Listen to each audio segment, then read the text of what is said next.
Y'all know what it is. MZ Talks Boxing.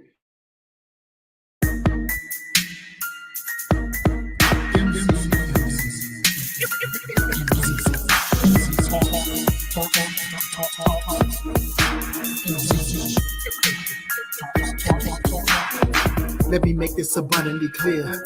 We talk about boxing here. My opinion is winning, but if you ain't feeling you're good on your boxing, yeah. This mental headshot sting. So do these body blows that I bring. You wanted the big step to the ring. Let's go to the toe to the final bell ring. MZ Talks Boxing. Yeah.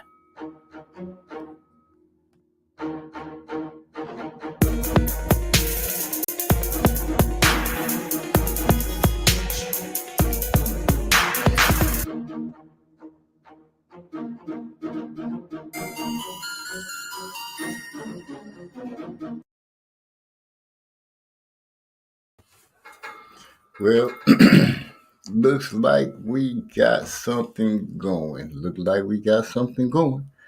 As normal, we're gonna go ahead and make sure to let our brothers and sisters get in here. Those that want to kick back and chill with us. Got a few things we're gonna talk about tonight. Of course, we're gonna talk about boxing. You know, that's only natural. That's what we do. But there's a couple other things that's going on in the world that we want to touch up on, such as Brittany Griner being held over there in Russia on some kind of drug charge. We'll get into that. Like I said, we got a few things we're going to touch on. Are Ukrainians asking African people to help them fight the Russians? We're going to try to get into that. And we're going to also talk about Florida's GOP passing to the governor a Don't Say Gay bill, which touches in the classrooms of our children. We're going to touch on that. But as normal, we're going to go ahead and do the natural thing like we always do. While we wait, we'll go to the little musical library and see what's been cooking, because things have been cooking.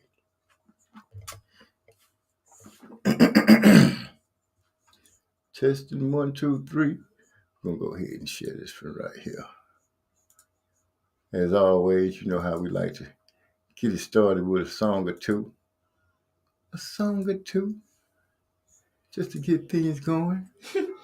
Bam. Let's go ahead and kick it off with I Keep Moving. Problems, there's no problem with me. I don't need to take a phone when there's empty to see. I keep moving, always keep these people in your sight. I keep moving, you never know who's wrong or who's right. Worry about the problems, there's no problem with me. I don't need to take a phone when there's empty to see. I keep moving, always keep your eyes on the prize. I keep moving, you never know who's truly on your side. I'm a rich, old and dead white boys. You know the dead ones get stacked up. When you walk into a strip club, hustle up, watch hoes act up. Niggas look strange, I look strange back. You got a problem, you don't really want that. That alcohol got you thinking you walked in, don't make me disprove that. Now I'm trying to let you make it, my nigga, just let it be. But that devil off up in you, so you gon' come fuck with me. Now I'm gonna make it home and you might not let there be new scripture. If you cross the line, I can guarantee that I'll let that be hit you. I don't worry about the problems, there's no problem with me. I don't need no tears upon my windows and give me to see. I keep moving, always keep these people in your sight. I keep moving, you never know who's wrong or who's right. Worry about the problems, there's no problem with me. I don't need no tears upon my windows and give me to see. I keep moving, always keep your eyes on the prize. I keep moving, never know who's truly on your side. I keep on moving like soul to soul. Penetrate your mind, let your conscience flow. Like water from the aquifer. Look you in the ocular and see that it's in the sea. Put a hand in the seat, take a sip. Though those lyrical people will have a tip. Got the mic with a firm grip when I spit. Got bubbles like a little shit. Niggas killing me with the smoking shit that you hear. Ability to think with clarity, it's so unclear. But I'ma need you to step your game up. Cause if not, you a trunk, that's a lame up. I'ma call you super dead cause your game suck. Pack your shit if you can nigga name truck. What? Worry about the problem, there's no problem with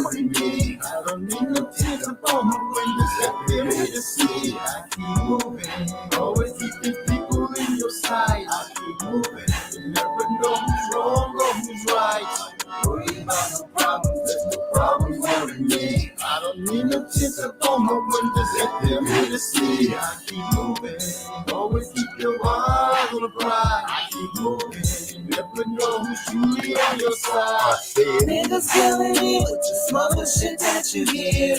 Inability to spit with clarity, it's so I unclear. said, niggas be talking crazy. Hold up, don't make them wait.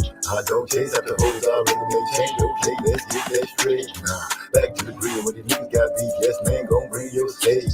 By the time you realize we got a problem, then it's too late. no.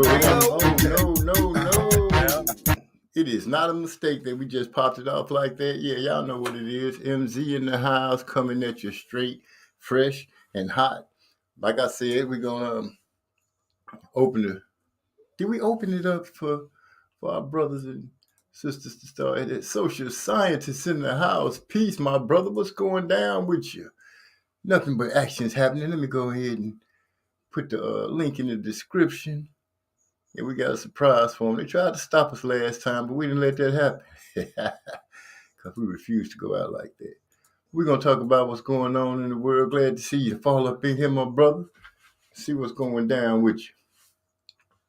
But as y'all know, me and the fellas out of the Titan, Track Titan, House of the Track Titans, y'all know what it is. You know, we done came together and we putting a project together that's going to be coming out. April 16th is the estimated date. But my brothers and I will be trying to entertain you with some fresh new music to tickle your ears with.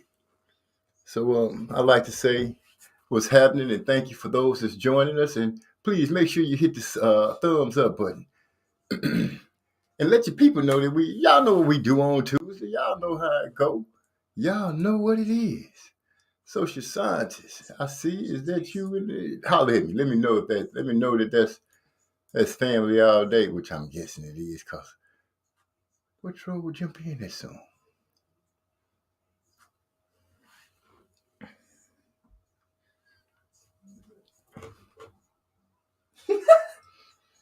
Let's see what we got here. What up, family? What's going on, man? Chillin'. Man, I see. Glad to hear. Man, did you see how that? You see how I had to? I used that blur button on that boy last week. Yeah. yeah. He came up in here wilding, didn't he? Man, that was retarded. So let's see. You got anything that you bringing to the table tonight? Because I want to speak about the fact that my daughter gonna make me punch in her eye. Not punching the eye there. Yeah, man. No, you know how it is. One of them is she just around all the time. But I'm gonna talk about are Ukrainians asking Africans to help them fight the Russians. That's one thing that's on my mind. Another thing that's on my mind is the Brittany Griner situation. Right. Yeah, that's an interesting situation there. Yeah, and the fact that over in Florida, the GOP passed a bill to the governor about don't say gay in the classroom. Yeah, I saw a headline about that, but I don't really know what that's about yet. Yeah, I went and got some meat about it, so I'll be able to stretch it out to you. And I also wanted to bring back up. I know I had brought up the situation about the gentleman that was locked up, and after 16 years, I believe it was, they freed him. And I was saying that it wasn't the police that found out to get him out; it was a movie producer. Yeah, right. Well, to touch back on that, the lady, the witness that got him locked up, she living her best life. She wrote a book about the situation and everything and her life, just speaking on stuff. And they were going to make a movie about the book. And they came up on the situation about how this dude ended up going to jail. Yeah, I read about that a while back. Yeah, the producer dude put his own, put their money up, got a private investigator and went on and dug down in the case and ended up getting this man free. Yeah, that's wild. That is. So he'd have just been sitting in jail if they weren't about to make a movie. Pretty much. Strange how things come about in life where people, because there's a lot of people that's probably he done lost in his life that was like, oh, you did this, that's messed up. You know how some people, if they say you guilty, you guilty. Hmm. What's his name? And Isaac, right? I can't remember the gentleman's name. It, Okay. and I don't want to say it was. And what the killer about it is, he went to jail. He was already kind of up in age. He Right. was already kind of an older gentleman. And then they locked him up with a rape case with no DNA or anything like that, Hmm. just for the fact to say that he did it. Yeah, his name was Anthony RKH, Broadwater. Yeah, that's it. yeah. RKH, what's up, man? What's going on? Thanks for stopping through. Hit that thumbs up if you don't mind. While you come in, we cooking up on everything. Did you check out Jamil Charlo talking on Brian on the Brian Custer show? Yeah, I saw that fool on there rambling like he usually do. Yeah, he kind of threw me off too, because I didn't know where he was going, but he was rambling, and it just didn't make sense. Man, he rarely does when he get to talking shit. That's just I, how he do. He just be, I don't know. He like sound like stream of consciousness type of shit when he get to talking, man. yeah, not the stream of consciousness. Man, that's cold blooded right there. Yeah, that's what I mean. To me, he sounded like he just don't want to fight Bud almost. Like, you need to stay down there. They got Gerard Ennis and Errol Spence, and you need to be worrying about them guys in your weight class. I'll knock you out. Oh shit. I mean, okay, so Bud is pound for pound. Widely considered one of the best, if not the best, doing it. That would boost your resume to knock him out. So I mean, if it's gonna be that easy, then why not? I don't. I guess he don't want to step on Errol's shoes or Errol toes or whatever. But I don't know, man. What you Well, think about it? I really can't say, because if Bud moves up, that's saying a lot, because there's so much going on, you confused. But just going by, if Bud was to move up, then what are you gonna do? Not fighting? Because if Right, he moves up to your division, then you don't have a choice, especially if they put the fight in front of you and people find out, hey, this man called you out. This man is in your weight division. Go on and do what you got to do. Knock him right, out if that's what it is that you claim you can do. Don't start telling us about who you got in what state and all this, and about your goons and somebody faking an injury and not taking a drug test. He got to going on about a lot of stuff. They weren't taking drug tests with the first fight, but one, and it was just I don't know. It was hard to follow him. Really. yeah. Derek Baby, salute, man. Appreciate you stopping through. Hit that thumbs up for me if you don't mind pimping. So, with that, I think he's more upset because Castano that he's supposed to be getting ready to fight again, pulled out with the injury. He seemed Right. like he was on the cool, dry snitching on that boy, Yeah, trying to like say that dude was dirty. yeah, trying to say he didn't want to take a drug test and all that. But D-Lo on his channel brought up a good point. Like he got accused of that too. When they remember when they were out of town when the father came by or whatever, him and his brother. Right, and they And said they that they weren't that they actually put out that they had failed the drug test. They did Wilder the same way, close to that time that you're speaking about. So yeah, I do get it. I right. do get it, but it's just the way he rambled and the things that he rambled on. Like I said, he was pulling up. Um, he pulled up a video which showed Castano running around and doing, like, I guess, cardio work at the beach. Mm-hmm. Which he was like, if your bicep messed up, and your coach showing you doing this and doing that, which it's not a close up, it's kind of far back, and you see the man doing footwork and foot drills and stuff like that. Right. I've never had a bicep torn or anything like that. Well, half of my bicep is gone, but I ain't into trying to do no footwork. But doing footwork, you should be able to still do your leg work and cardio and stuff like that with your legs, and it not affect, the upper part. So I don't know why he pulled that out, but he Right. pulled it out and said that, yeah, your coach, you should fire your coach because he the one snitching on you, and told about the dude. Somebody was drunk that gave up something. I was like, dude, where are you going with this? Yeah, because I mean, if you done told your bicep, you don't want to just sit around and get out of shape. You got to work something. You know what I'm saying? So I don't know. So anybody that has a better insight on what Jamel Charlo might be talking about, please feel free to let me know and hook me up. But what I have heard, and I don't know if it's true, if you peeped it out, let me know that what is it? That Jamal, that's the older one. Jamal may not be moving up any higher. He might be sitting at 160 and having fights there. I don't know how true that is. Well, I read somewhere that they offered Mungia a fight. Now I saw that too.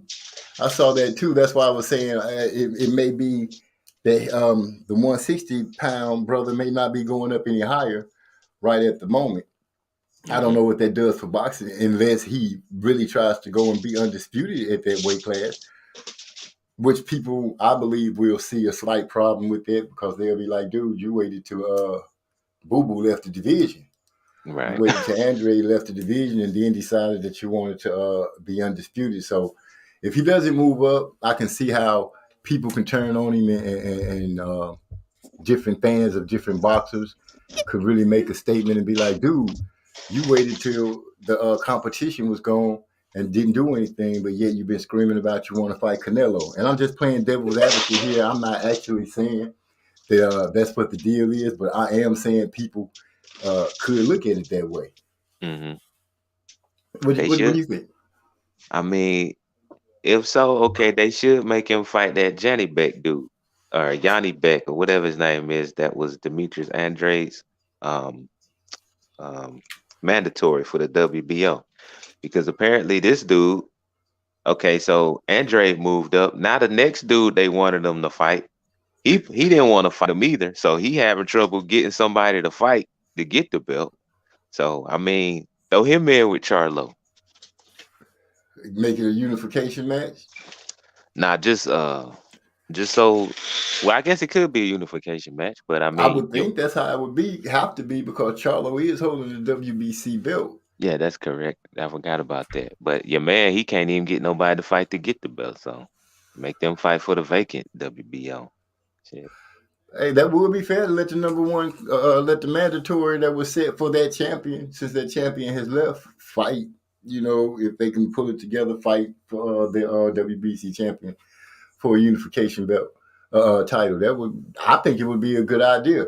Salute to you, Chris Rayner. What's going on? Thanks for stopping through. Hit that thumbs up for me. You know, we talking about some boxing. We're gonna talk about some things that's going on in the world. Just kicking it with my partner, social scientist, breaking it down like that. Oh yeah, man. I wanted to reach out to you the other day, and it kind of slipped my mind. Me and the brothers was on talking about some music, but we'll leave that at another table. Girl, For hurry sure, up. for sure.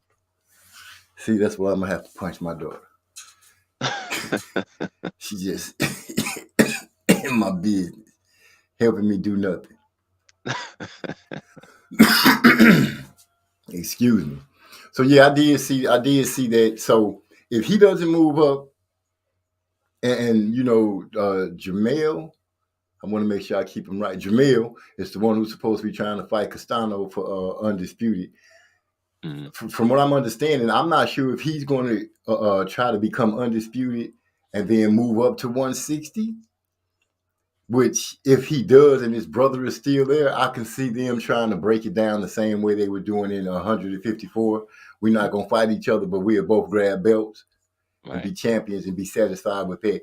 They could try to pull that sitting at 160 pounds. Didn't he Uh, say the first time that Bud tried to fight him? Oh, I'm going up to 160. So like he got all the excuses why he can't fight Bud. I don't know what's up with that, but no, really. yeah.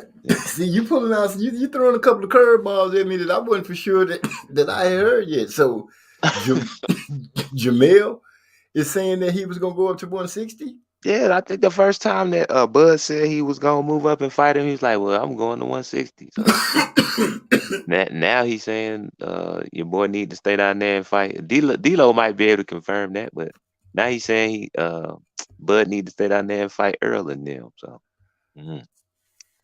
salute Derek Bailey, D'Lo, Chris Rayner. RKH.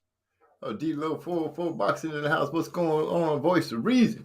So yeah, if D-Lo, you can let me know if Jamel is planning to move to 160 or not, because I'm just stirring up the pot right now at the situation that if he moves up and his brother stays at 160 instead of going to 168, where he kind of stirred up a hornet's nest, screaming for Canelo.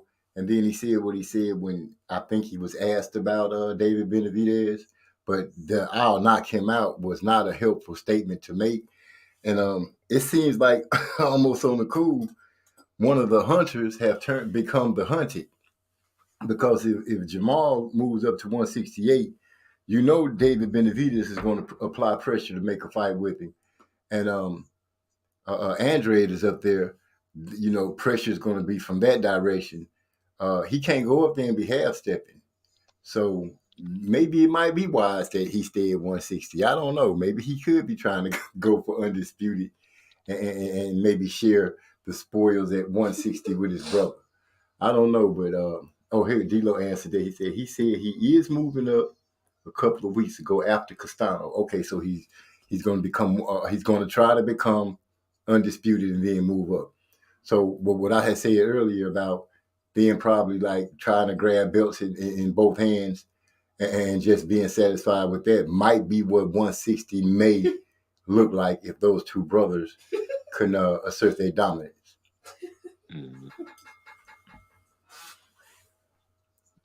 Oh my gosh. So let me just go ahead and jump right. Say Maul says, Chris Rayner says, Maul said he's staying at 160. Yeah, I know. That's what I'm saying, Chris. I'm saying that Maul said he's going to stay at 160. And it's being stated that they offered the fight to Jaime Mugia. He might be trying to become undisputed at 160, but if his brother gains the belt, gains undisputed at 154, will he go right away to 160, and will he go right away to trying to get a belt? By both of the brothers being there, we already know that they're not going to fight each other. At least that's what I've been under the impression of them since they've been in the ring as professionals. I've never heard them saying anything about going up against each other, and I wouldn't expect them to.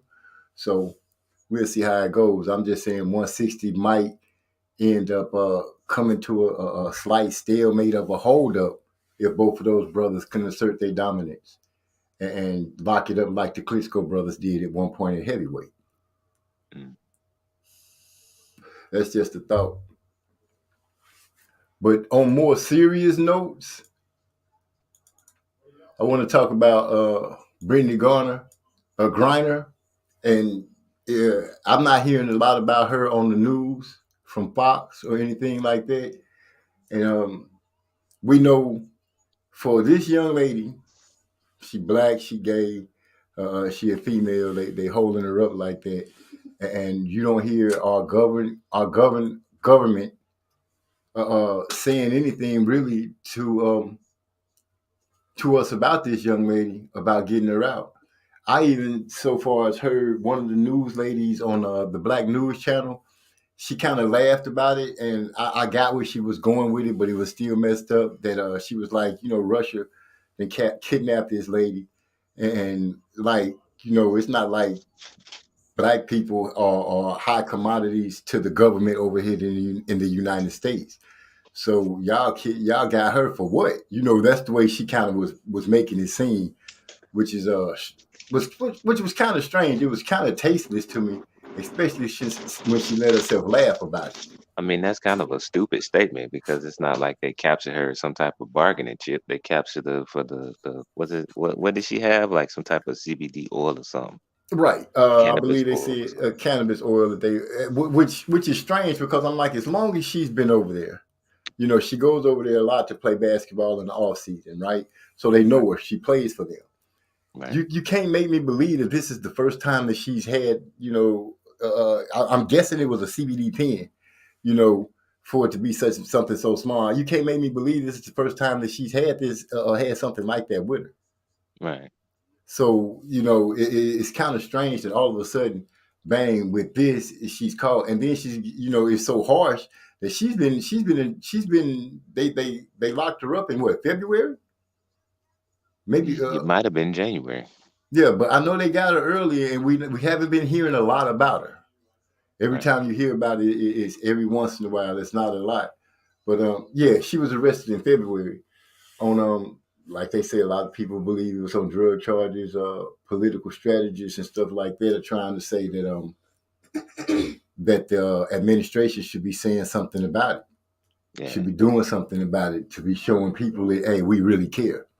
Yeah, it was hash oil. I'm looking at the article now. Yeah. I saw Shakur Stevenson on Twitter talking about Trump would have got out by now, but don't at him.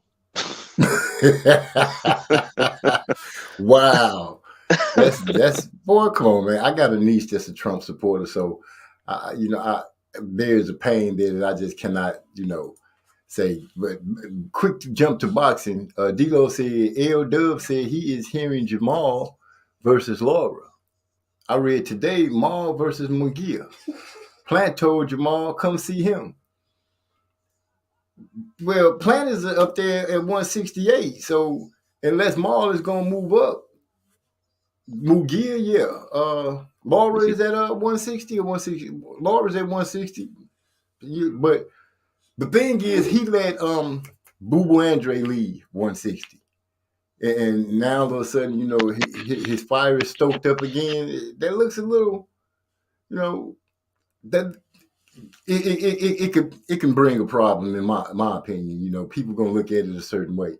Why'd you sit dormant, just waiting for calling for Canelo, and you could have been tried to fight Boo Boo? That was what many would say would have been your toughest test, and one that'll get you the most points. For people to say now you have really done something. But what can I say? I'm just a fan. There are plenty of opponents for both at 160. This is true. We'll see how it goes out.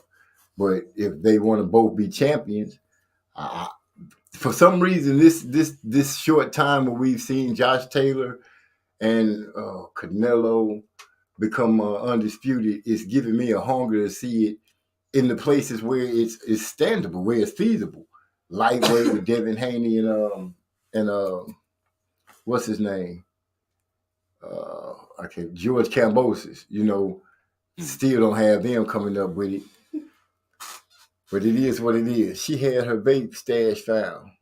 Yeah, but it wasn't that much. I heard them talk about it, but it wasn't that much. It's just the fact that they, I don't know. I've seen athletes get caught up before, but it didn't take a long time to get them caught up. If they was paying those ladies to play basketball instead of making up all these excuses, they wouldn't have to go abroad to play for other people to make up the difference. Right. But that's the way America So thinks. how do you feel about that argument, man? Because a lot of people say the women should get paid more, and then other people argue that entertainment or athletes' pay is it correlates to how much revenue they bring in, and WNBA don't bring in that much revenue. So like, what's your thoughts on that? I actually think that they should get paid more, and the reason they're not bringing in the revenue, I think, is because the NBA is not putting behind them like they put behind their own product, which I see it could be prevalent for both sides if the NBA would start getting behind these women. They win gold medals for the country. They go to the Olympics and play for us. And if people haven't noticed, these young ladies that are playing today are a hell of a lot a hell of a lot better than when they started. There were some good standout players when they first started, but now you can look at all these different teams, and it's a lot of these young ladies that are balling. And to say they're not exciting, they are. They have gotten a lot more exciting, and you see a lot more of them dunk than usual. Right, right. So I believe if you dress the product up a little more and start giving these ladies the the deals, the commercials, and things like that, start letting people see what they're missing with the WNBA, and I'm sure it can gain a lot more traction than what it has, and what. So yeah, I think the women should be paid, I'm not saying they have to be paid exactly what the men are paid, but hell, it is a big disparity between the two. Right. So your view is like put more money in, you get more money out of it. But they do it for everything else. Why change the formula on something that works? If you're trying to give these ladies a platform to be seen, and you're trying to grow their audience, why not? Right. Do you feel like anything should be adjusted about the game of women's basketball? Because I've seen some people say that the goal should be lowered so they get more dunks and make it more exciting. Like, do you feel like the game should stay exactly the same? I think the game should stay exactly the same because Mhm. do they change the height of the rims in college? No, and people go crazy to see these same young ladies that are making money as professionals. They go crazy to see them in college. They be having those stadiums rocking and rolling when they see those girls playing ball in there, and Right. they playing on 10-foot rims then. So why make them pros and then drop it down? Yeah, their evolution might be taking a little longer than what you expected, but hey, we weren't expecting to see as many of these women's dunk as we are seeing today. So I say Right. leave the game the way it is and let them play it. Adjust your mind at what it is that you think you're watching and enjoy the fact that there's friendly competition going on and you got somebody to root for. Your Mhm. little girl's got somebody to root for. Right. Now, see, now that brings me to I'm gonna go slightly off topic, but women's boxing. So, they fight 2-minute rounds. They only fight 10 rounds in championship fights.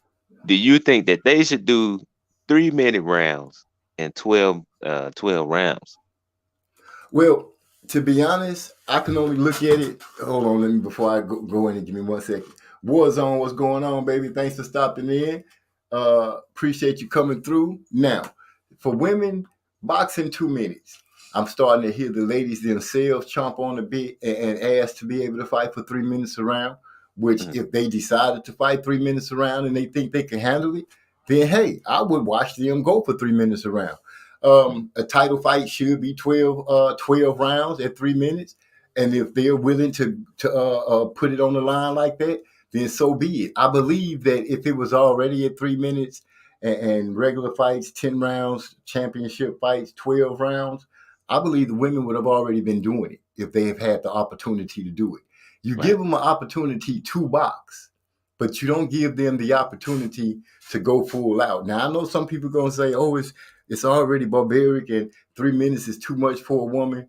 But who's to say it is too much for these ladies if they're going through the training and the rigorous things that they need to do in order to be boxers? Right. So, yes, I believe that it would be fair to let these ladies have 3 minutes around and for championship fights go 12 rounds per fight. Yes, I believe we would also see a lot more knockouts, and people Right. love knockouts. Right. Yeah, people with the WBC especially argues that concussions are easier for women to get, and that's why they want them to box less time. And then I've also heard, a lot of women say that if they gonna box 3-minute rounds, then they should get paid more money. Which And I don't know if that's a chicken or the egg argument, because I'm like, well, maybe if you box 3-minute rounds, people would be more interested in watching. Because I hear a lot of people complain about that. You know what I mean? When I try to about the turn fight people ends on the too women's box, fast.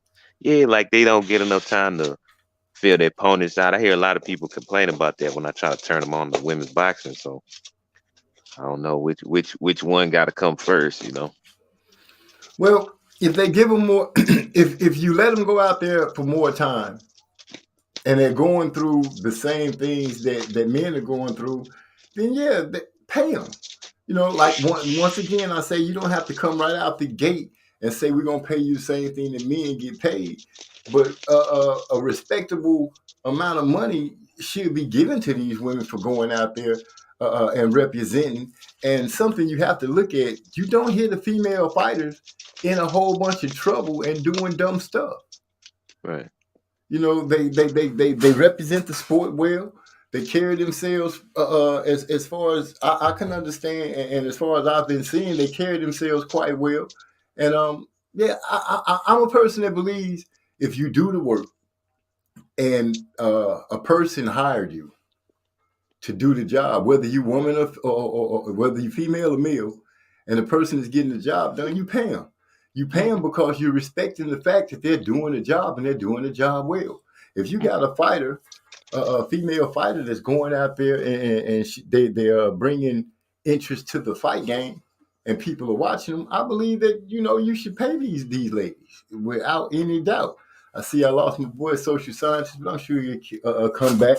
And I'm gonna keep on going on the fact that Derek Bailey say women fight the same amount of rounds in MMA. They kick, punch, and grapple too. You're right, Derek Bailey. That's why I say I follow the standard that I believe women, if they're doing a job, they should be paid for it. Simple and plain. How could you expect someone to do something and not want to fairly accommodate them? Right. So with that, yeah, I'm for the women when they asking to do a little more. Give them what they need to be able to be better. With the NBA, it's a harder argument to make in the NBA because you got so many people in moving parts and people they claim they don't have time to sit down and watch them. But yeah, man, pay these ladies, these athletes.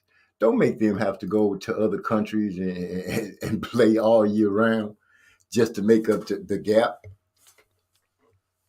It's insane. Go ahead.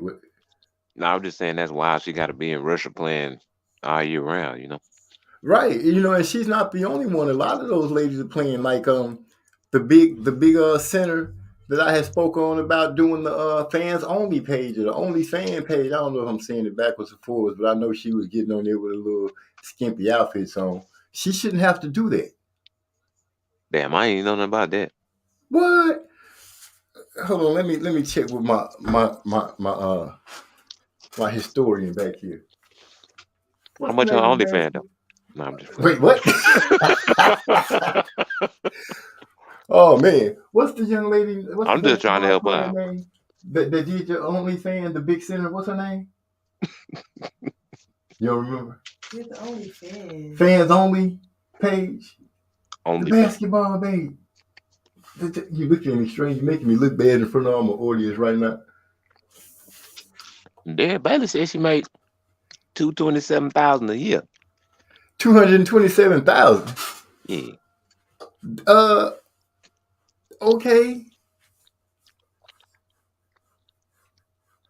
That's not a bad salary, but it really that's pretty cheap. Yeah, it's cheap. It's cheap for a professional athlete, but I mean, for a starting all-star, I wouldn't be in Russia. She an all-star. Yeah. He said, not sure what she makes in Russia, but it's more. And see, that's not a good thing. Yeah, that's not a good thing at all. If somebody else can sway some of our best athletes to leave us to go play somewhere else. Yeah. I just thought I'd touch on that and bring it up. So your daughter couldn't remember who the woman was? She was giving me that look like, Dad, for real, why you even talking to me type thing? Even when I said you embarrassed me in front of everybody, she's still looking at me like, dude, just leave me alone. So I'm not, I can't remember her name, but she the big bright skinned babe. And it's terrible that I know who she is, and I did a little story about her, and now I can't remember her name. But somebody gonna be able to throw up. Y'all know who I'm talking about. I'm playing with me. Help a brother out. OnlyFans. So we're getting closer and closer to Ugas Spence. Liz Cambridge or Liz Cambridge. Yeah. That's her. Yeah. Okay. She the one with see what she look like. She a big girl. She like 6'11", 7 foot, something like that. She a big girl. I'm just saying if she fine though, to see if I want to help support. Well, I don't at the chance of not sounding like a chauvinistic male on the channel, I'm gonna just say I'll leave you to that. The center from Australia. Yeah, she cute. Okay, now Derek Bailey, there you go. Derek Bailey coming out on us with some receipts. Derek Bailey said, "I know Tarasi makes 1.5 million in Russia, 3 times what she makes in the USA." God damn! How do you Russians paying these women over there? But you know, our money isn't as strong as it used to be. You know, our currency is not regarded as high as it used to be once upon a time. It's not backed by anything that's worth backing. The gold is behind the dollar. Yeah, that's true as well. I know the euro is worth way more than our shit, but I don't know about that Russian. You don't know. I don't know what Russians even carry. What Right. is it, the ruble or something like that? I don't know what they carry. Let me not make myself look crazy talking about it. But who was I throwing a curveball at? Earl Spence and Ugas is getting closer to it.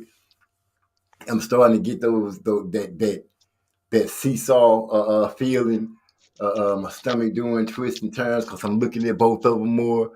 I'm feeling the argument of people saying, you know, Earl has been out for so long and Ugas is active and Ugas, you know, he got the confidence. He feel like he's supposed to be here and all this stuff.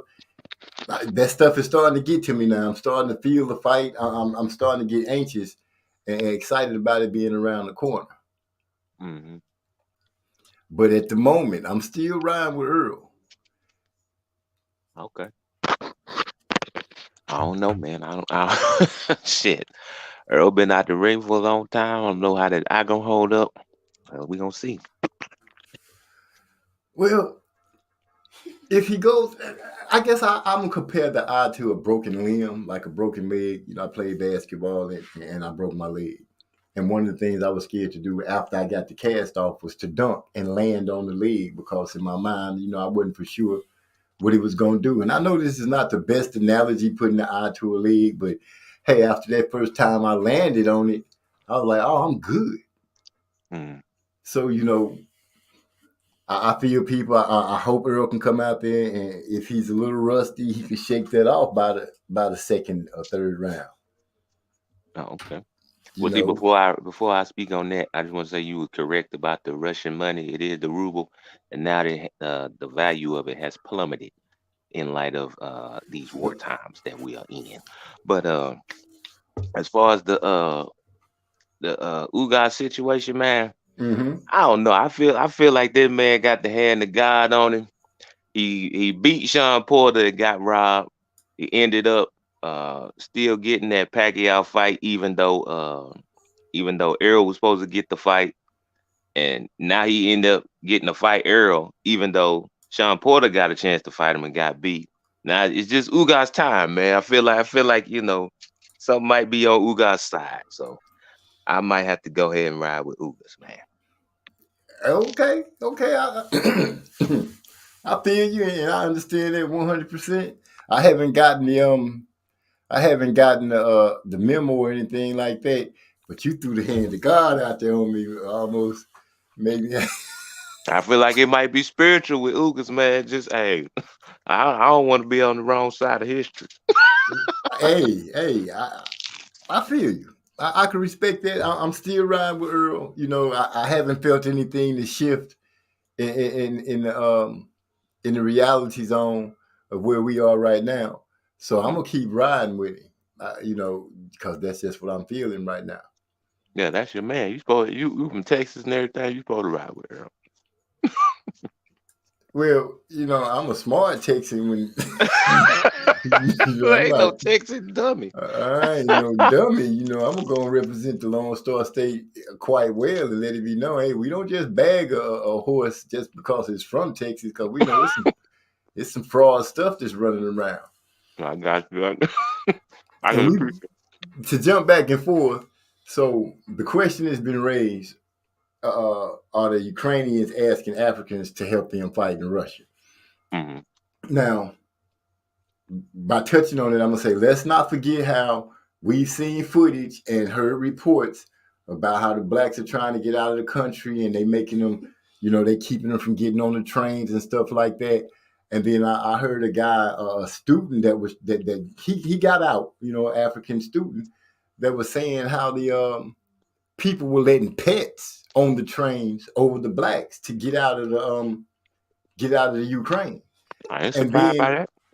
and they have the nerve to be talking about, oh, we're gonna give y'all weapons and y'all gonna fight for Ukraine. And wait a minute, these are, you know, it's crazy. That's insane. And then I hear that what's his name? Joe Biden didn't put 350 million of U.S. tax dollars toward the Ukraine for weapons and stuff. Right. It's, But it's, it's when we said black folks need reparations, oh, U.S. ain't got money for that. hmm. Oh, You took the words right out of my mouth. And I've also noticed how, have you been noticing when the media is talking about the people trying to escape the war, how they're saying, oh, these aren't refugees from like Syria or the Middle East or something like that, you know, where a lot of blacks and brown people come from. You know, they're not refugees. They're Europeans. Like people you would live next door to, really making a difference. right, Who gives a damn? right, If, you know, they running from war. They make them a refugee. right, right. But you know, Exactly. it's the way that they are coloring it, and that's sickening. I mean, it lets you know what they mean, like how they use them code words. It shows people. Because it's like, oh, refugee. Oh, y'all didn't mean refugee. What y'all meant was nigga. Like, you know There what you I go. mean? So all this time y'all been saying refugees. Y'all really not meaning it. Y'all really saying the blacks, the Hmm. Negro. Right, And for those that really got it in their heart, the Negro. right. Exactly. So you know, and people aren't really paying attention to it, and how some of these things are being worded right in front of your face at a time where over here you're looking up, people are getting killed by the police at a breakneck pace. Every time you look up, somebody getting shot with a no-knock warrant in a place where they claim that no-knock warrants, we just don't do those no more. Um, the mayor talking about they banned them out, but every time you look up, it's a new case where somebody that got shot and killed or beat down on a no-knock warrant. But Hmm.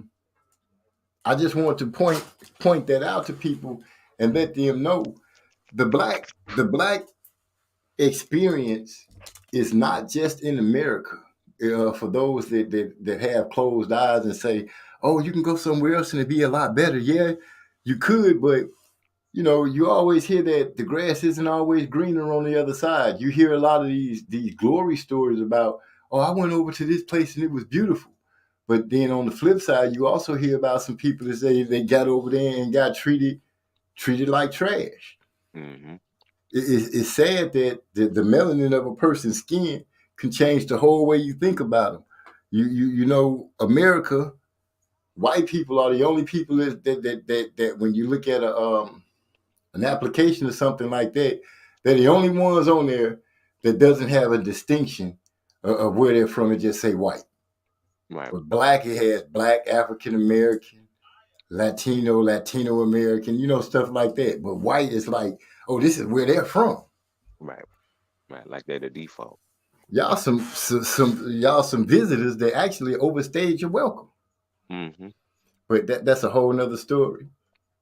I just want to let people know, hey, what do y'all think? How I'm gonna say some black Ukrainians because you can't make me think that everybody that's dark skinned leaving from the Ukraine came from Africa or some other state or some other country. It got to be some black Ukrainians, just like it's some black Jews and black everything. Right, So y'all are mistreating people that don't belong in their country. That's trying to leave. Might have been there going to school or whatever. Whatever the reason, why hold up the darker skinned people? And what are you gonna claim that? Oh, we got to get the Ukrainian people out first. Like the Russians are gonna make a difference of who they shooting at when they come up in that area, and they all, hey, they not making a difference of who the bombs dropping on. The bombs not blowing up just on Ukrainian people.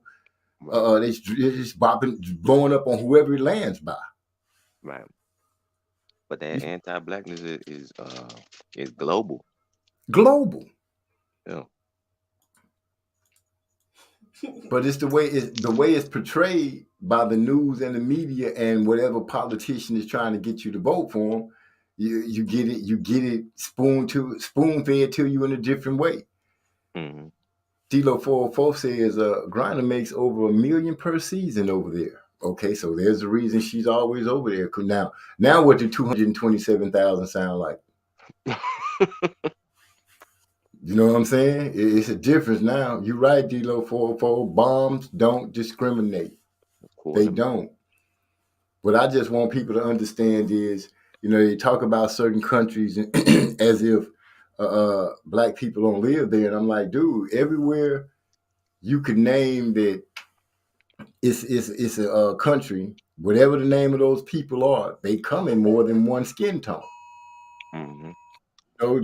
Believe me, there's some black Russians over there that may just well be fighting in the war. I'm not, psychic. I can't see what's all going on there, but I'm pretty sure I'm willing to put some money that there's some black soldiers dressed up, and their native tongue is Russian. Mm-hmm. Same with the Ukrainian people. You remember the rapper John Forte? John Forte. The name sounds familiar. I used to rap with the Fugees. He went out there and lived in Russia for a while. I never got to hear his take on it. I have to look that up. Okay. But my point that I'm trying to make is that when people look at the skin tones, they're missing a lot. Because I can name plenty of times speaking to a brother that was my color or 3 or 4 shades darker, and I speak to him when he opened his mouth. I'm like, oh, this dude is from a whole other part of the world. Mm-hmm. And then you look at him and you think, wow, I wonder how much of the nonsense that I go through in my life over here does he go through from where he's from. And when you look at it, just think about it. Some of them are defecting away from where they're from so they can stop facing back. Right. Big E in the house. Salute, bro. Glad to see you coming through. So, yeah. I just thought I'd bring that up and see if anybody had any thoughts about it. About it's kind of crazy to listen to that student say, man, these people told us they were gonna give us guns and we was gonna fight for the Ukraine. And he straight say, this ain't our problem. This y'all problem. Right. After they left them behind and y'all stay here fight. We out. Damn. And when you really look at it, Russians and Ukrainian people, they closely knitted. It's not that much that separates them. But I'm gonna say something that's not gonna run right. But Putin, a white man, and he over there attacking a white man. Do we dare say that this war is white on white crime? I mean, it's white on white violence for sure. It is that. But just that simple and plain, the way we can label it, they label us like that, and nobody gets offended at all. Well, because that's just a tool of practicing racism when they say shit like that. I'm kind of lost here, but I'm gonna have to ask Derek Bailey. He said he went to jail back in the day for selling coke. They talking about John Forte, the rapper I just mentioned. Oh, okay. He got caught up on a plane with like coke in a briefcase. And then what the wild shit is he was friends, the singer Carly Simon from the 70s. Vaguely ringing the bell. Yeah, white lady Carly Simon. She was huge in the 70s, just a little bit of the 80s. But he was friends with her son. And so she talked to Bush and got him pardoned. So he got pardoned for selling coke because he ended up just knowing the right people. That's really knowing the right people, that somebody can reach out to the president and say, hey, pardon this dude for me. Right. I got you. Salute to you, Gil Coles. Salute. So when people say that, oh no, there's no privilege, there's no anything like that, I'm like, dude, stop being blind, stop playing with yourself, stop playing with me. Now they've been losing their mind and having fits about anybody that says anything about the critical race theory being taught in school. They do not want that. They do not want to make the little white children uncomfortable. They don't want to make the white parents uncomfortable. Whatever is whatever. And the wild shit is critical race theory is college course. So I don't know what they were talking about with these 6-year-olds. But that's the thing. That's the thing. They know people aren't educated well enough as much as they claim to be educated, when you say certain things, you be like, how dumb can you be? How dumb does a person have to be for somebody to say, you know what? You can't trust black people, the big black men, they menace. And you Right. buy that. Right. Or oh, they get high off a reefer and they attack the unprotected little white women. Oh, speaking of the big bad black man, let me take a moment to shout out Beyonce's mama, Tina Knowles, for that special she did on Discovery Plus. It's called Profile the Black Man. And she talking about, how black men are marginalized, but she also highlighting some entrepreneurs and brothers that, got some nonprofits and helping in the community. I think it's like a three-part documentary, but yeah, shout out to her for doing that, man. What she got? What they got there playing on? It's on Discovery Plus. You can do a free Discovery Plus. trial. Yeah, you can do a free trial. I think after that it's like 4.99 a month or something like that. Yeah, Okay. Well, I appreciate you putting that out. I'm gonna check it out because for sure. I'm into those things like that. But so finding out Republicans. Now, what I'm about to say is some fact on a level that's gonna make you have to look.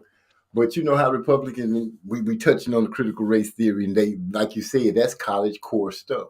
But Mhm. they've used the fear angle to touch enough parents to where they have gotten in some schools in some states, the Republicans wanted to ban and have succeeded on banning books that's about racial justice in America, including books about Martin Luther King, Dr. Martin Luther King, and Rosa Parks, Mhm.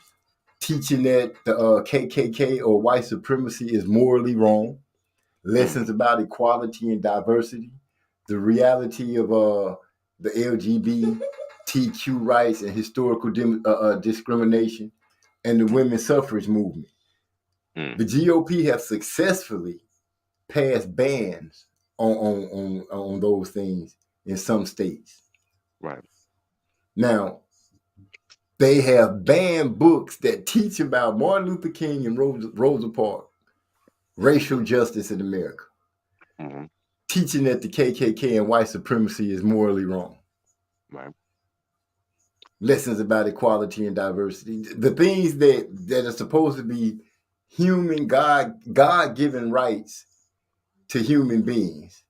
They they ban it, and they've used the cloak of fear mongering with the critical race theory, making it seem like it's going to empower blacks, and in a certain way, it will empower uh, uh, uh, blacks because it will open their eyes to see what America has hidden behind the curtain. Mhm. One of You the know, one of the one of the key things about critical race theory, I think is one of the core tenets of it is that racism, especially American racism, is permanent, right? Like all of this fighting for, progress and all of that stuff.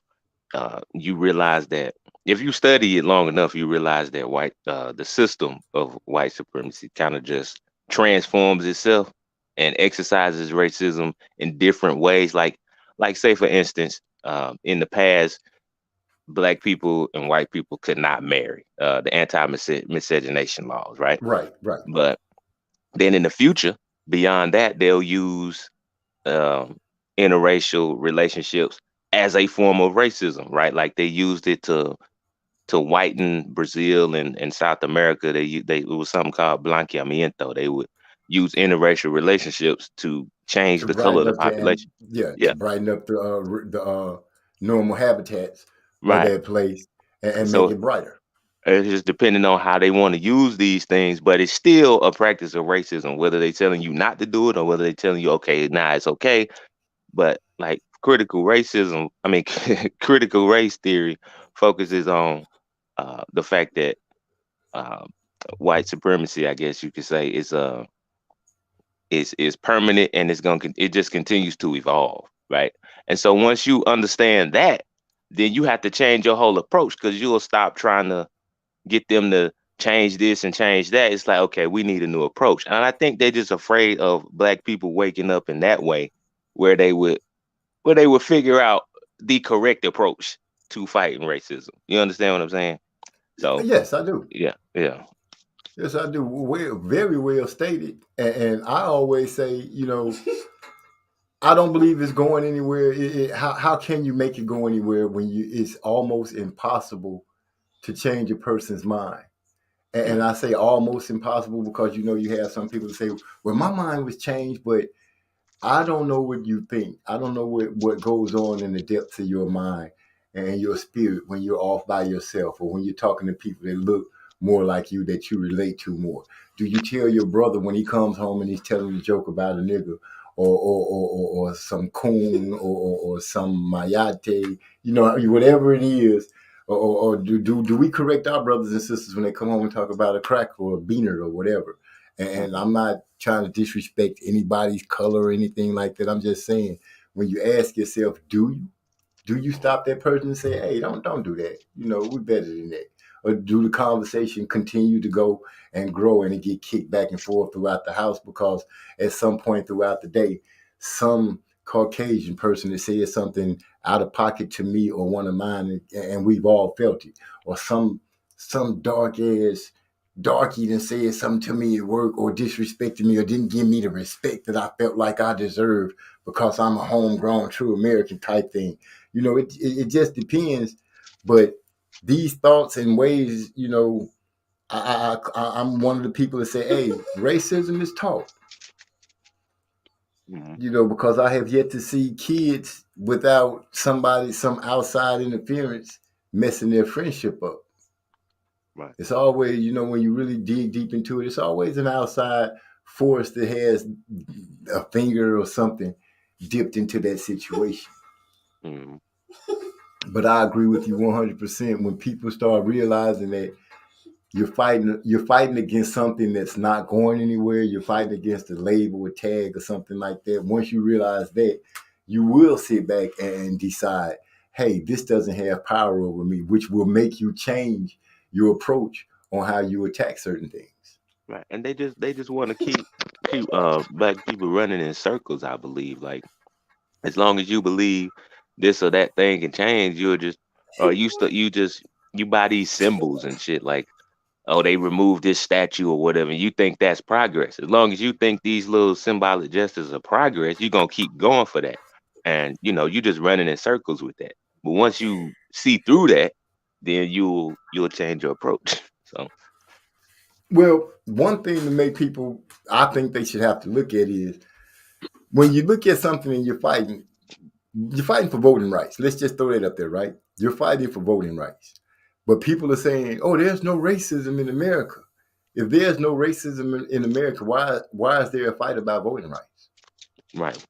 Some certain things that you have to look at that you could be like, "Dude, the only reason this is going on is because somebody doesn't want another group of people to be able to do something or Mm, have an equal share of something."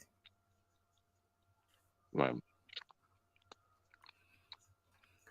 Good afternoon, Hyphy. Glad to see you stop through and holler at me. He say, "I wonder what blood boxing would have to say about this discussion."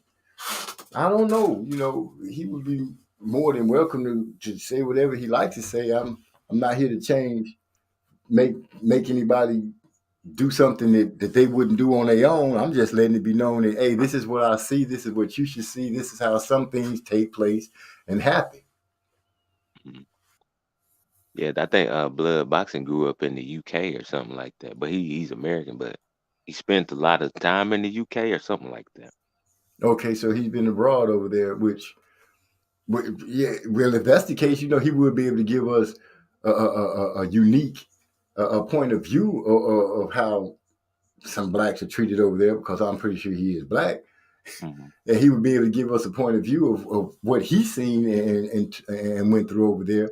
But as far as what I've seen and what I've been through right here and growing up on it and seeing, I just have to keep it 100. And I see the same fight about the same things cloaked in different garments.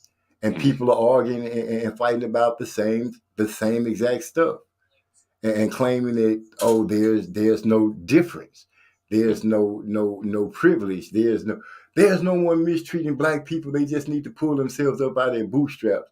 But you refuse to go ahead and tell us that the system that we're dealing with is set up to help those of a certain color, Right. of a certain skin tone. Simple as that.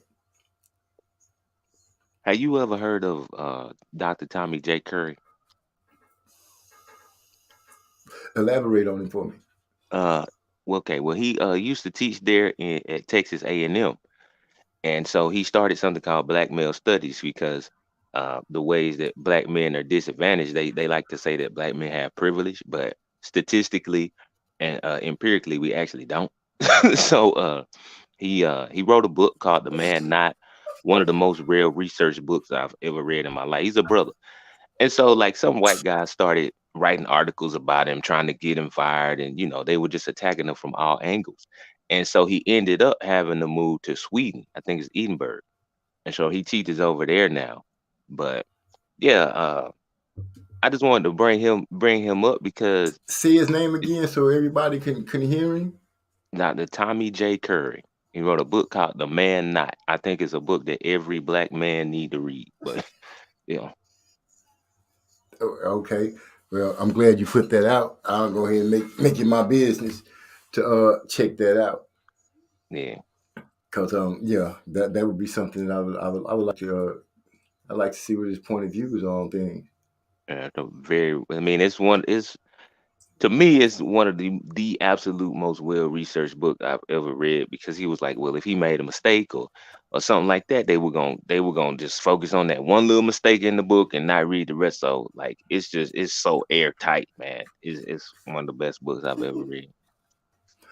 Oh, I liken that to you know how you sometimes you conversing with somebody because a lot of times nowadays your conversation is typed Mm, and you can a lot of times I've seen people having great discussions and the person may have misspelled a word mm-hmm. and the person that they're having a discussion with the debate will focus on that one situation and most of the times it's because they're losing the debate Right. and so they want to point out the fact that oh you used this word wrong and so you trying to put out the fact that oh I'm smarter than you but Hmm. you're losing the debate so that's your go-to so yeah I can feel him 100% saying if he made one small mistake or didn't have something researched quite to the T how people could lean on it especially if it's somebody that they feel because I feel people get threatened by people that are smarter than them. Hmm. And especially when they try to put the cloak on how smart they are. Right. Yeah, I mean, he's a brilliant brother, man. I mean, if you can look up his interviews. He got a lot of them on YouTube, talking to various people. But the guy just has like the largest library in his mind because he can just recall authors and their works. Like if you say something, he'll be like, "Oh yeah, that's such and such work." You know what I mean? From Right. 1865. But you know what I mean? Like it's Okay. just it's insane how knowledgeable this guy. Is. But yeah. That's great. Gil Coles is asking the question: How much gas in y'all city? 419 in Tampa. I have seen gas in San Antonio as far as $3.69. It fluctuates. The lowest is about 344. uh, Gil Coles, just to answer him. I'm trying to get. I say, D'Lo said, I see it has George Stanley Jr. on the cover. It's free on Amazon Prime as an audio book. Hmm. What are you talking about? What's up? The book that Yeah, that's it. okay, okay, so that's cool. I'll be able to get that on the deal. We got my wife got an Amazon something. Some she got Amazon. Yeah. Got George cover on this book. Going to check it out. Okay, Gil Cole said he gonna check it out too.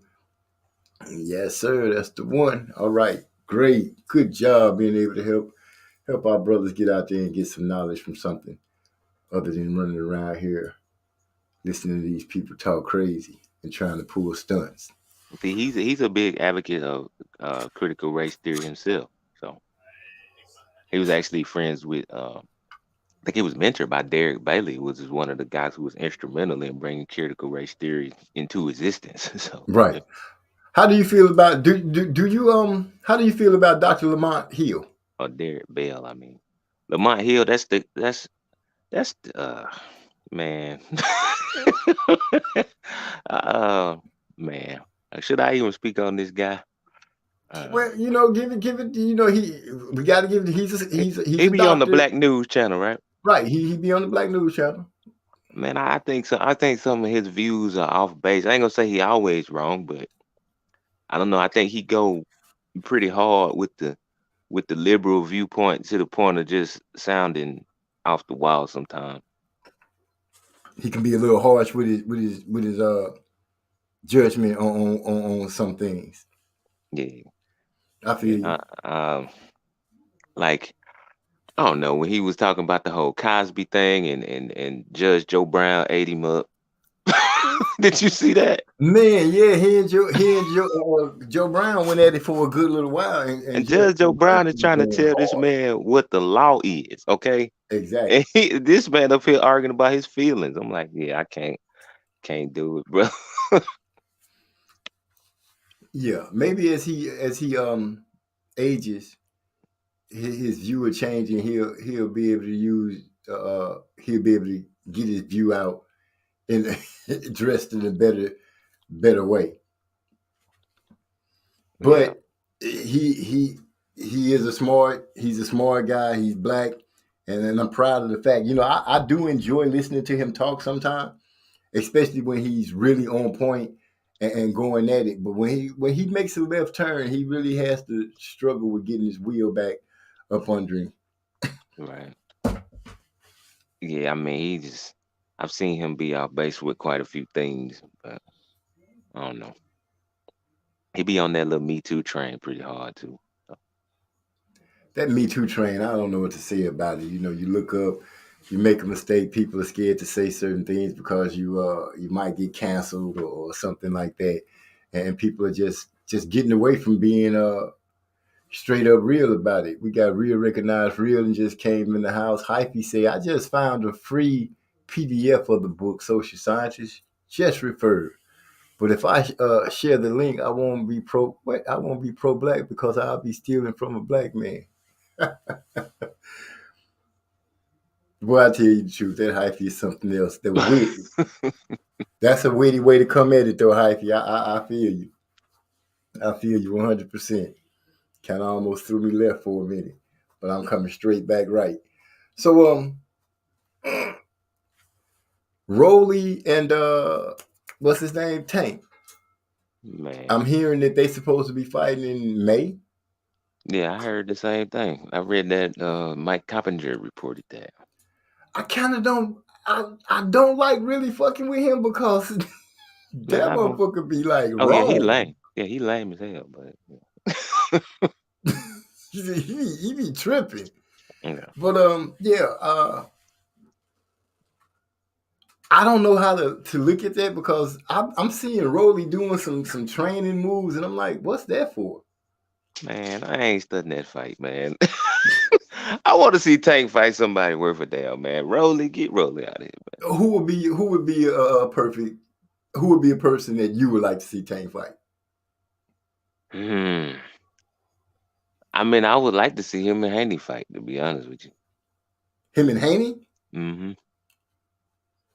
Wow, for that belt, Yeah, they can fight for the belt.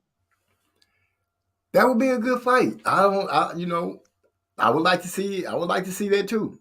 That would be a good fight. Yeah, I'm saying. I mean, hell, Tank can fight Loma now.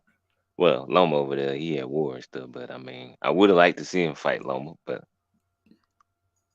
I don't think Loma really wanted to fight Tank. shit, Loma was calling him out like crazy. Really? I missed Yeah, all that.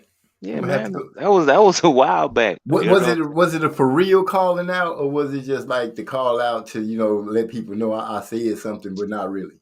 No, he went very hard trying to trying to get Tank in the ring, but Mayweather was like, Loma old and we got time and all that type of stuff. Oh, one of those type things. Yeah, yeah. Hyphy says Tank career is a disappointment. He's too good. Too wait, what is that? To consistently be undermatched. Okay, Tank sleeps Haney. Wow, Hyphy say Tank sleeps Haney. He might, but I What, mean, let's at least see him in the ring. what I get out of it is, we'll finally, if those two fight, we'll find out who's lying and who's telling the truth. Is Bill telling the truth that Haney was mad because he stopped him from fighting, and when they went back, he was putting hands on Tank. Mm, Because Bill got some stories that he's put out there about right, his son, and if they get to fight, that square circle makes the truth come out. No matter what or who you are, the truth will come out when you step in that square circle. right, It'll show if you really a pure boxer, if you really got good defense, if your heart is really where you claim it is. Do you got that dog in you? Or right, are you a kitten like Colbert proved to be in his last fight? right. He might as well have just curled up in the fetal position, but I'm not gonna rag on him like that because that just wouldn't be fair. Man, that Cobra shit was disappointing. He spoke a great game, great Man, game. he always talking shit about somebody.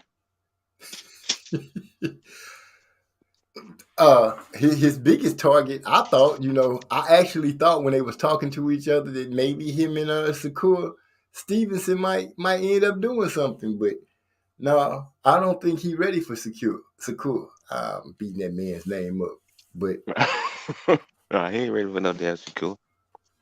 I'm ready to see that fight too. He fighting Valdez, right? Yeah, yeah, yeah. I'm ready to see that. I'm ready to see that fight. I enjoy watching him fight. He's a good fighter. I enjoy watching him fight. Talking about Stevenson. Yeah, I enjoy Yeah, I watching mean, that young man fight. he's a skilled fighter, man. Very skilled. People rag on him because they say, "Oh, he don't really have power." But I'm like, every great fighter is not going. I don't say every great fighter is going to have power. Sometimes you have a great ass boxer. The skills just good enough to keep you from being all on him. Yeah, That's to me, that's a good specimen to watch. I like watching, I like to see a brawler do his thing. I like to see a boxer do his thing, a boxer puncher do their thing. I like to see the different mixtures of the fighters do their thing. I'm not hung up on one certain type fighter. I like to see, hey, Shakur Stevenson is a boxer. I like to see that. Devin Haney is a boxer. I like to see that. Tank can box, but he more of a I want to knock you out type dude. All that's beautiful to me. Josh Taylor, I can't wait to see him get back in the ring. I want to see if he gets the ship righted back. That last performance was shaky, but yeah. I hope he get that rightened up. Right. Go for it. I mean, I like to see, whatever style you got, just be good at it. Only thing I just don't like really watching is when the boxer ain't got no power, because it's like, man, you can't even hurt this guy, but you just dancing around the ring. But that's about the only thing I don't like. Is just I like for somebody I'm liking to have some power. My favorite style is the boxer puncher, but that's why I'm a Bud fan. But yeah, other than that, man, I just like people to be good at what they good at. You don't Yeah, got to be one certain style. yeah. Hey, now, let's not get it wrong. I am a fan of Bud. I love to see him work. The dude Mhm. got skills, and when you watch him in slow motion, it's amazing to see him how he never lets his eyes get off the target while he's fighting. Pretty Mm, much, you see he can see those punches coming. He make a slight adjustment in movement, a slight turn to the left, a slight turn to the right, half step back, and still have you in range where he's throwing punches out of these different angles. It's quite amazing to watch in slow motion because when it's going fast and furious, it's hard to really catch all the little subtle things that he does in the ring. right. But the dude is an amazing fighter. I give him that, and that's what makes the Earl Spence and Terrence Crawford fight so appealing to people. Well, to me, I won't say to people. It makes it appealing to me because both of those guys, in my opinion, are skilled fighters in their own rights. They have two different styles, and they're good at their styles. And I Mm, want to see which one of them can impose their style upon the other one to a victory. I'm pretty much leaning towards Earl And I'm sure you leaning toward Terrence, but that's what makes it great that we can sit down and talk about it and be like, she, in my mind, I feel like Earl gonna do his thing unless something happens. Ugas is the perfect test because uh, my fighter say he don't want no warm ups, no tune ups. So we got to go out there and get right at it. So we know right out the gate if we ready. Mm-hmm. So that's why I respect Earl like that. So what makes you an Earl Spence fan as far as like in this particular fight? What makes you pick Earl over Bud Of or Ugas? yeah, yeah. Well, I've always been an Earl fan, but as right now, like I said, I'm just going by his intangibles and the kind of fighter that I think he is. He's earned my admiration as a fan because he shows me he has heart, he has no quit. He's tough, he's durable, he has a high motor. He's not afraid of letting his hands go, and he has heart. Mm-hmm. So those are things that I really like in a fighter, and he has those things. And Right. because he showed them to me at different points, at different times, in different fights, I can't help but say, hey, I'm gonna ride with this guy because I believe he'll pull through and he can do it. He was when he started off fighting, when he was fighting against Kell Brook. Kell Brook was giving Spence some good work in the beginning of that fight.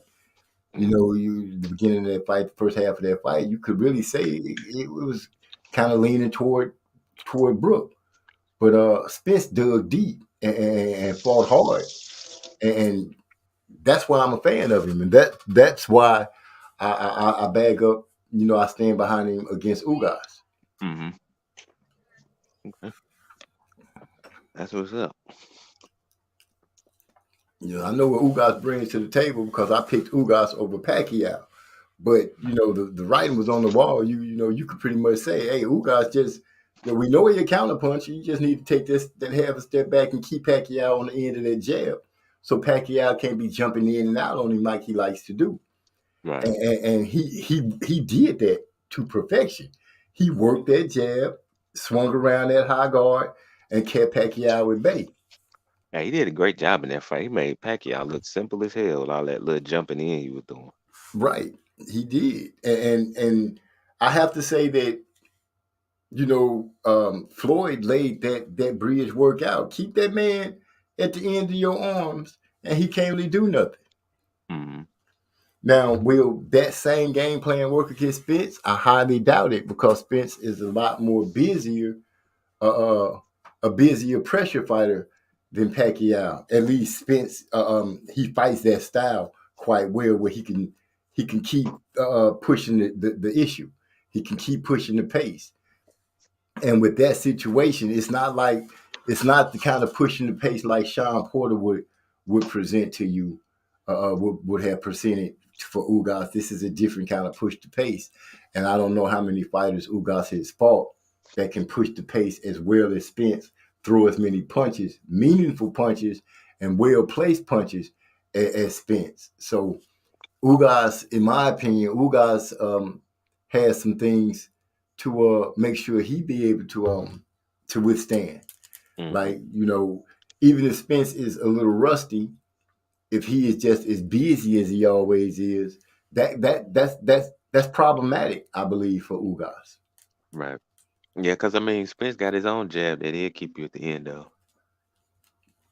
Right. So this fight is one of those fights that I'm like, how you hear fans say, I'm sure that my guy is going to win, but the sure, Ugas has a couple of stones on the other side of the weight, on the other side of the scale that's kind of not letting us sit firmly on the ground. Right. Yeah, So man. I give him 30% right now. 70-30, huh? Yeah, I give him 30% chance to win, and that's being a little tongue in cheek. I really have to say it's a 50-50 fight, and that's because I know how long Earl has been out the ring, and I know Ugas has been kind of busy. So With that being said, I'm saying it's a 50-50 fight, but my 50 is with Earl. Right. You know, that's fair as I can be. Hyphy say Tank Day. Oh, I read that already. Hyphy say Bill Haney is a big liar. Rick Glazer exposed him kind of badly. No, Rick Glacier about racist his damn self, so I don't know. That's the guy with the kind of little heavy dude, like weightlifter or something. No, he like Or a writer, boxing writer. All I know is on Twitter he wearing sunglasses. So oh, okay. Colbert has a see. Colbert was a black eye to the Black History Month. No, Colbert was just a black eye to Colbert. You can't give black you can't give history a black eye because history is history. It's done and over with. Kobe say he Mexican anyway. You know what I mean? Okay, there it is. He's not even claiming that he's one of us. So now, Hyphy, I can't let him have. I can't give him that much power and say Colbert was a black eye of Black history because you know can't not him. Devin Haney lacks power, but he's great at hugging. Boy, Hyphy just shooting slugs at these people tonight. It's all right though. You know I understand. Tonight is the night. Tonight Not is great the at hug. night. Is it true? Is it true that Bud having problems with his lawsuit, or is that just rumors? Shit, I don't know. I ain't even kept up with that lawsuit. To be honest with you, what kind of problems he supposed to be having? Uh, from what the person told me, oh, his lawsuit is. I don't know. You know what? I'm gonna leave that alone because it sounds crazy, and I'm not a damn lawyer or any of that. So let me just not even talk on it. I'm gonna just let that slide on by me. I ain't even gonna speak on that. Sound too crazy. Yeah, And he want to say it out loud. yeah, because that would be insane. So I guess me and you the only two that was really concerned about Miss Brittany, the sinner over there struggling in some Russian jail because she Yeah, had a so damn pen. one of my favorite black voices. He was like, if she was a black man, they'd be bringing up all her past crimes, saying leave over the, Boy, because apparently she was involved in some domestic violence dispute, right? for real? And yeah, they were saying that if she was a black man, they'd be bringing that shit up. Yeah, because I seen her wife was talking quite well about her. Yeah, yeah. I don't know if this was with with a wife or whatever, but Well, she better not be having no domestic disputes with somebody. Who else can she have a domestic dispute with? well, shit. I mean, maybe this was before that. I don't know, but Yeah, I but ain't never really looked into it like I that. feel you. You know, she could have got a ticket and they'd be like, oh, he got shot up. She got shot up 79 times. But did you know that in 1983, before she was born, her mom had jaywalked and her dad had dropped a joint and Right, was caught with a nickel bag in his back pocket? right, right. She comes from a criminal family. Yeah, exactly. Going back decades just to smear your name. It's just sad. Nah, no, I didn't do. This girl. So, social scientist, I did mention to you about coming to kick it with me and the brothers, so you can put that beat out on us and let us check out that track that you was talking about. Yeah, yeah, That's yeah. that's right, y'all. I'm talking a little bit about some music too. I'm touching every subject that I say that MZ Talks Boxing talks about. Talking about these racist people running around here in America and around the world. This messed up war that they got going on, and people acting like they so concerned about how things are turning out and what's going on. I get so sick of these people with this fake concern and fake fake what's the word I'm looking for here? I can't even think of the word. They so fake with it. But it's just the fact that I enjoy being able to talk to people that see things just out of a regular lens of human versus human. Quit making things. I can look at a person and feel sorry for a person because they're getting done right or done wrong. You know, it doesn't matter if that person is Hispanic or white or black, Indian or whatever. If somebody is messing over a human being, I feel it. You know, I honestly feel it. How can I look at another human being getting dogged out and not feel anything? I don't give a shit what color they are. But here in America is pushed to the forefront in business, in sports, and you name it, they push it. They make sure. And then we have the LBGTQ. They get under attack. And I know I've been at some points where I have said, some of the attack you receive is because you let people know who you are. Right. You can't hide your skin tone. That racist part, that bigoted part that people are going to throw at you, they're going to throw at you because that part you can't hide. But some things that nobody needs to know what you prefer in your bedroom. Nobody really needs to know that. I don't care to know that. But once you put it out there, you put another target on your back. And the thing that's so crazy is something that a person could hide, they make laws for. They protect that. I can't hide my skin color. You can't change your skin tone and things like that. But yet you got people in Congress arguing about if lynching people should still be legal. Mm. Four Republicans voted that it should still be legal. That's a law that they just got rid of. Isn't that a bitch? Yeah, that's wow. That's insane. But people want to pretend that they don't see that, they don't hear that, or that went right over their head. They ignore those things. They literally ignore them, and not just the people that's guilty of doing it, but the people that also ignore it are the ones that's guilty of that saying, "Oh, you did this or you do that," but you strictly let them get away with things. You raise hell about everything that's fucked up. Not don't be pick and choose. Oh, we're gonna be mad about this. We gonna we gonna get together and scream at the top of our lungs because they did this. But they have so many infractions before that. Quit falling for, oh, we're going to come together in kumbaya moments because there are none. Mm. It's like putting a carrot in front of the horse, and oh, if you work hard and you really stretch your neck, you might just get it. Right, right. They got it right where you can stick your tongue out just enough where to touch the tip of your tongue, but no more. Mm-hmm. Hyphy says, as social scientist, please tell me what Glacier did that was racist. I want to know because I don't want to be supporting someone that's racist.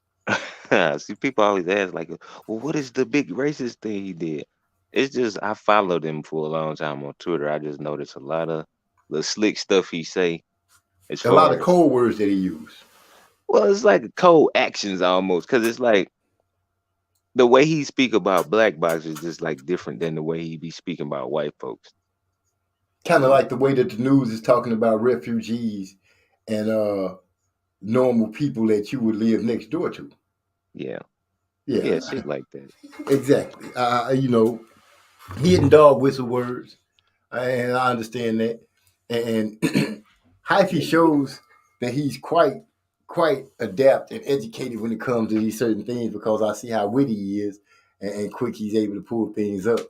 So I think most of the time he's just checking to see and looking to see if a person is just talking out of the side of their neck or if they really feel a certain way. I got you, Hyphy. It's like my fifth grade teacher, Miss Patton, told me if you really want to know and you want to get down to the bottom of something, the question that you always want to ask is why. Mm-hmm. Scientists and scholars, the ones that are full of shit, they don't want to hear that why question. Mm-hmm. Because exactly. why means you have to start digging into your so-called facts. And if you pull up enough layers, like you peel back an onion, you might find out that there's some discrepancies hid up in there. Yeah.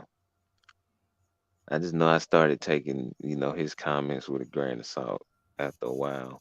Cause I used to follow him on Twitter, but I'm like, this dude, like, yeah, Yeah, a person can only a chameleon can only be pretending to be a mouse can only pretend to be a lion for so long until it's time to eat some meat or make a kill. man. He like that Michael Montero dude or Steve Kim, but Steve Kim, he more out there with his shit. He'll say some weird shit, but But I'd rather deal with the ones that's gonna be straight up forward with it than to deal with the ones that's trying to be slick with it. Because by the time you realize, in a lot of cases, that a person is trying to be slick with it, it's been a lot of damage done in their weight because they really just trying to figure out a way to mess things up mm, and make it worse for people. I'm still saying, if you're arguing, if you're watching the so-called government make arguments about certain things that should be going on with our lives, then you tripping. One of the biggest things I like to say is, here these people are. A lot of them are millionaires in the government, and they get free health care. But yet and still, there's a big argument about if people like you and I who work hard every day, get taxes taken out of your check, if we deserve some kind of universal health care. And I hear a lot of people say, oh, it won't work because of this or because of that. And they try to point out to certain things. Oh, the communists did this or these people did that. And I'm like, but we're not those people. And if an idea can work and you've seen it work and you can make it work the right way, why not try? But I can't understand why you're not mad that your congressman, who is a millionaire, gets free health care and you don't. That right. don't bother you not a little bit? It's the small things like that that I say people should start paying attention to and really getting upset with themselves for not really realizing all this time I've been entrusting this person. And then when it comes down to the basic things that can help me and my family, they sitting up there saying no. Hmm. But they You got talking those. about who you talking about? Kamala Harris. You take a pick. You know what I'm saying? Oh, Take a girl said, pick. I'm not gonna sit up here and say I'm gonna do something that's only gonna benefit black people. No. I said, damn. And at this point in time, I wouldn't even. I'm gonna be honest with you. I think people are now like, dude, it's about time for one of y'all to do that. Y'all Hmm. have stood up for everybody else, and you haven't stood up for the blacks that's been getting dragged and pushed through the mud here in America. You will run to the aid of blacks all over the world, but not at home. Especially the Democratic Party, they keep saying we the backbone of the party and all this type of stuff. They need our vote, but they can't do nothing for us specifically. When are people gonna realize that, hey, maybe you should start getting you some homegrown people? Right. You can't put your trust in man, but when it comes to these systems, you got to come up with something. For But sure. it is what it is. Yeah. They got all the right people in the wrong places. So you seen that cop that was part of the insurrection of November 6th, and they let him out on a personal bond, on his word, and then told him not to have any weapons and stuff like that. Come to find out, this motherfucker had like 34, 34 pistols and shit. And Oh shit.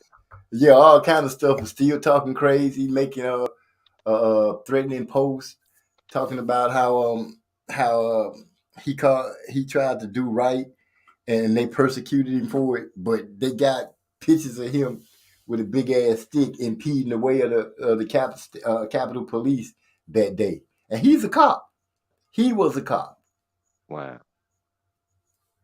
And Bruce this was on. Goes. And when was this? January 6th, the insurrection. You Oh, remember? oh, yeah, on the Capitol building. Yeah, when they attacked the state capitol. Oh, okay. But the That's why. reason, these people feel like they entitled to do something. Did I say, okay, Bruce Goes, what's up, Jazz and more? Salute, brother. I got you covered this weekend coming up. I might have to hit you one more time because I cleaned out my phone and I messed up that text you sent me with that address. So if you don't mind, my brother, send me your address again. Bruce Goes, I'm talking to you. Thank you. Where was I about to go? Yeah, that cop, nothing's really happened to him, but I do know he's supposed to be going to court again. So he might end up going to jail just because. I don't know. But the way that the justice system is so messed up these days, it's hard to say, bro. It's hard to say. Mm.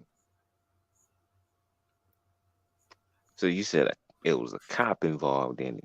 Yeah, it was a cop that was involved.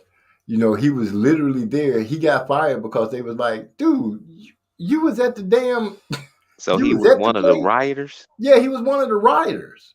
Oh shit! No, I didn't even see that.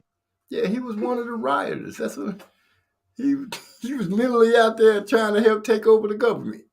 You Yeah. working as a cop, and then you out there doing some insurrection shit, being a traitor. I'ma just call it what it is. Y'all, they were some traitors that day. They was being traitors. No other way to put it. Damn.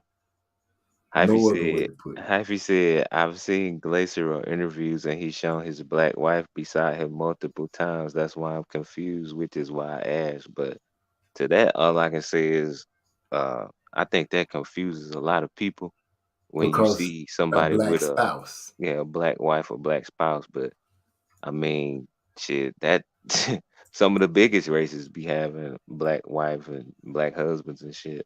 That dude, it was a police officer who grabbed this little black girl in the school and basically threw her across the damn classroom, and he had a black wife. So I mean, The one that snatched her up out the chair. yeah, snatched her by the desk and tossed her all across the room and shit.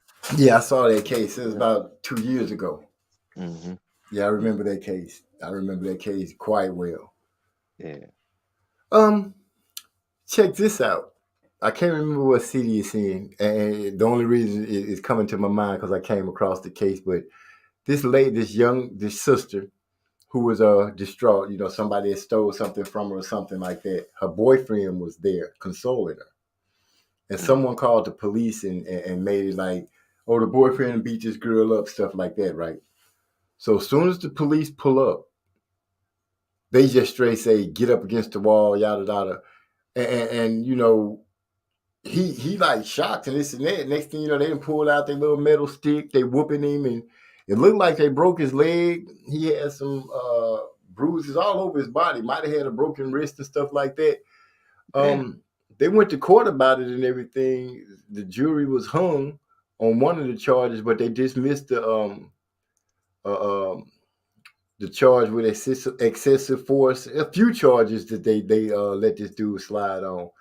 And the video truly shows that, when they got there was no questions asked. It was pretty much he was getting the ass whooping within 5 seconds of them showing up. Hmm. And this officer is walking away like he didn't do anything wrong. And You said he was there consoling his girlfriend. yeah, he was consoling her. Mm. And she's even said that he was consoling her. And the thing about these cases, when you find out that the person, that the person that they done whooped, first of all, was either not the person that they was looking for or just straight innocent, how are these people still sitting in freaking courthouses facing cases? Hmm. You know? Right. You done showed up at the wrong house. I'm just giving an example. The police show up at the wrong house. They whoop you, put you in the hospital, and you have charges saying, "Oh, he was resisting. He was resisting lawful orders and this and that." Aren't the orders that so-called supposed to be lawful not lawful because you at the wrong fucking house? Right. How can you be right and wrong? Right. And why wouldn't you resist somebody showing up at your house and you know what I'm saying? You just there chilling, Exactly. they did shit wrong. It's so foolish when they say, "Oh, you should just." What they really telling you is bow down and just let them do whatever they want to do. Right. And when we find out that they wrong, we're not gonna apologize. We're not gonna fix your crib like the young lady and her mother who was in the house They weren't really dressed. You know, they, you know how you walk around, your woman walk around at home in the panties and whatever. They done did a no not one, shot her door open with a shotgun, got them on the couch, tied up, you know, undressed. And they talking crazy to him, but that's the one where they was looking for the pit bull puppy. Right. I'm like, dude, the things that they do to some of these people is just ridiculous. The inhumane way that they treat people is ridiculous. And it's amazing how people are standing up saying, oh, they just need training. If you need training on how to treat another human being with dignity, then you don't deserve a job like that. Right. That's the way I look at it. The police got a union. They come to their protection when they kill somebody by mistake. When they kicked in somebody's door by mistake. You always looking up, oh, it was a mistake. Okay, so if it was a mistake, why y'all not fixing these people's door? Why are they still facing charges? Right. And where are the civil rights people and the human activists and all those people? Where are they at when those situations are going on? But everybody wants to pick and choose what it is that they glorify. Yeah, I mean, shit. These people like the NAACP, they they they about useless at this point. I mean, they done gave Prince Harry a damn uh image award. Prince Harry, Yeah. You what know, he the one do? that married the little partially black woman. Right, right. They gave him an image award. Why? Because he married her? What's her Man, name? I Urkel? guess so. Meghan Markle. Merkel, Meghan Merkel. So, Yeah. uh, so it's stuff like that. Yeah. Stuff like that.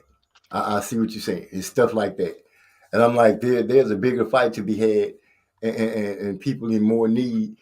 And because we let certain things slide, and it makes the argument, it makes the debate hard to have because people are getting nonsense information and bull crap. Dig Bailey say the NAACP been useless. Yeah. Yeah. You know, a lot of people are looking for leaders, and I'm like, you know, it's time to start looking within. It's time to start saying you draw the line somewhere. Am I going to let somebody keep doing something to me? Am I going to let this be taken? Now I know it's some fights that some people look at and say, I just don't want to go through that, and I can understand it. And I'm not telling everybody that they have. You know, if you feel like you can't go through it, don't go through it. But don't blame somebody, you know, because you're not putting forth any energy into the universe to try to get something better. Mm. You know what I mean? You know, check out the way the schools change laws. All you gotta do is go to a PTA meeting and find out when they're gonna be going to vote on it. Know what they're talking about, your kid's future. Right. The same way the LGBTQ go and make fights for things that they feel like they should have.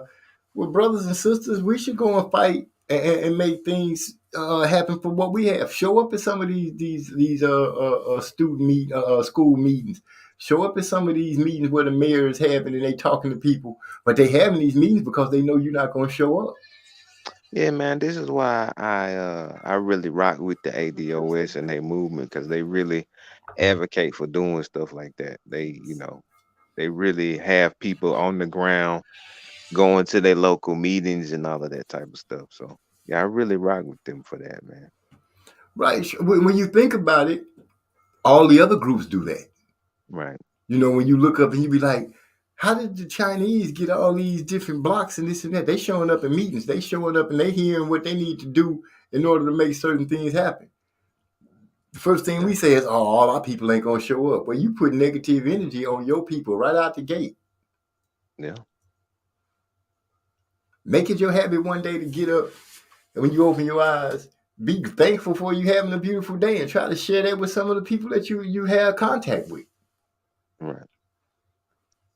You know, a good attitude is contagious, just like a bad one. That's very true. Sterling, former Clippers owner. This is from Hypey. Thanks for the facts, Derek Bailey. Got a Man of the Year award for donating to the NAACP after his racist remarks about Magic Johnson. Now, Hypey, is Hypey from America? Mm.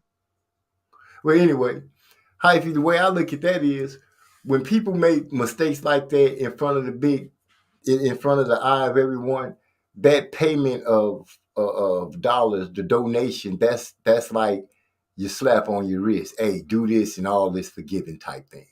Yeah. You know, that's what those gestures are. Oh, I got to do this because if I don't, I'm gonna take some harder hits in other places. You think these people aren't protected by their own? These people got money, and money makes things happen. Yeah, it didn't make the whole thing disappear, but you better believe somebody said get an NAACP certain amount of money, and a lot of stuff gonna go away from you because they gonna lift the veil. Mm. I believe things like that happen because things get swept under the rug too easily for them not to. Mm.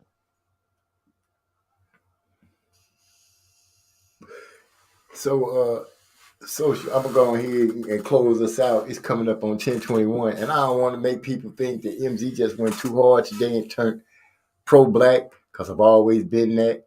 I love my people. You know what I'm saying? I got 4 daughters and a son. I'm always thinking about their future and how things are going to turn out as they get older and their children. I look at that every day and see what their struggle is compared to the one that my mom and dad had, the struggle that I've grown up with, my sisters and brothers and all those things. I was born the year after segregation. Blacks and whites started drinking out of the same water fountains, going to the same restaurant.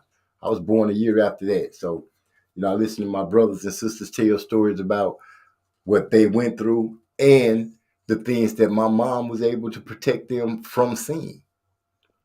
So Right.